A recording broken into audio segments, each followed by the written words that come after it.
L'univers est foisonnant, il y a plein de choses, il y a plein de références aussi, mais on a justement du mal à savoir ce qui est de la fiction et ce qui est la réalité. Est-ce que vous pouvez en dire un peu plus? Moi j'en sais rien du tout.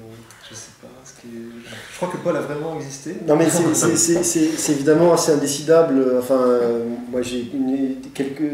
C'est-à-dire que, encore une fois, l'idée c'était de partir d'une matière documentaire. C'est-à-dire beaucoup de choses sont vraies, et en même temps de la transfigurer, d'aller un peu plus loin peut-être que ce qui se pratique réellement, etc. etc. Mais j'ai pas une réponse là-dessus. C'est vrai qu'il y a certains personnages, par exemple, qui sont assez directement inspirés, enfin, en tout cas, dont certains traits de caractère vont être inspirés de rencontres que j'ai pu faire, même si physiquement ils ne vont pas du tout leur ressembler. Certains personnages, moi je les vois un peu comme la rencontre possible entre différents guitaristes que j'ai pu aussi croiser.